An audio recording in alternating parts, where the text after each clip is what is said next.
Seorang pria parubaya dan juga dikenal sebagai Bandar Padi ditemukan tewas di kamar rumahnya di Kecamatan Tirta Jaya, Kabupaten Karawang, Jawa Barat. Korban ditemukan dalam kondisi tewas dengan luka cekikan pada bagian leher, kuping, dan luka di kepala.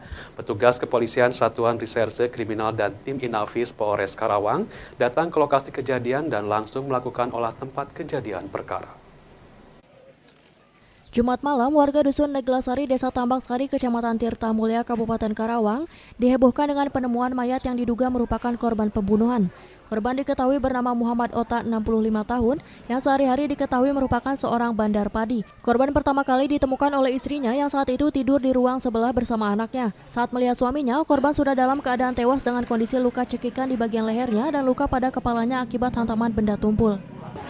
Kondisi korbannya seperti apa? Ya udah udah set, kepala ini, kuping udah kering getihnya. Ada luka-luka nggak di bagian badan tubuh? Lihat luka ada ini nih, lihat sedikit. Di leher. Iya, Terus di mana lagi, Pak? udah pengetahuan saya udah Lukanya luka seperti apa, Pak? Luka tusukan atau luka apa? kayak cekikan gitu. Kayak cekikan. Tapi kan itu ada darah, Pak. Iya ada darah, Anda luka. iya ada luka sedikit sih. Setelah melihat kondisi suaminya seperti itu, istri korban langsung meminta bantuan tetangga dan langsung melaporkan kejadian tersebut ke pihak kepolisian untuk segera ditindaklanjuti dan membawa jasad korban ke Rumah Sakit Umum Daerah Karawang untuk dilakukan otopsi demi keperluan penyelidikan. Emis merupakan mertua korban. Saat itu, dia telah melihat korban sudah tewas penuh darah di bagian kepala dan adanya luka di bagian leher dan kuping. Sementara itu, petugas Satreskrim Polres Karawang dan petugas Inafis Sabtu siang langsung melakukan olah tempat kejadian perkara dan mengumpulkan barang bukti di lokasi kejadian.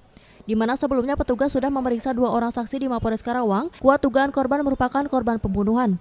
Usai melakukan olah tempat kejadian perkara, petugas Inafis Polres Karawang membawa beberapa barang bukti yang diduga alat yang digunakan pelaku untuk menghabisi nyawa korban. Menurut Kasat Reskrim Polres Karawang AKP Olista Ageng Wicaksana menjelaskan jika korban diduga menjadi korban pembunuhan. Dilihat secara kasat mata, korban dihabisi dengan cara dibekap dan dicekik serta dipukul di bagian kepala dengan benda tumpul, namun kuat dugaan korban meninggal karena lemas dan kehabisan oksigen lantaran dibekap oleh pelaku. Kini petugas Satreskrim Polres Karawang masih melakukan penyelidikan dan pengumpulan barang bukti, serta meminta keterangan istri korban yang berada di rumah saat kejadian pembunuhan tersebut untuk penyelidikan lebih lanjut. Kronologisnya seperti apa? Jadi informasi dari saksi tadi malam sekira pukul 23 diketahui bahwasanya korban ini ditemukan dalam kondisi lemas dan ada beberapa luka di bagian leher maupun wajahnya. Kemudian saksi satu di korban melaporkan kepada masyarakat dan dibantu oleh saksi 2 untuk melakukan penanganan. Korban sendiri atas nama MO dan tadi sudah dikonfirmasi meninggal dunia dan sampai sekarang kita sedang menunggu hasil dari otopsi. Dugaan sementara mana? Kenapa? Dugaan sementara korban meninggal karena apa? Dugaan sementara tadi ada beberapa luka ya, kami secara kasat mata ada beberapa luka di bagian wajah, leher, namun tadi hasil komunikasi sepintas dengan dokter kemungkinan dikarenakan hipoksia, kekurangan oksigen. Ahya Nurdin, Cipta TV.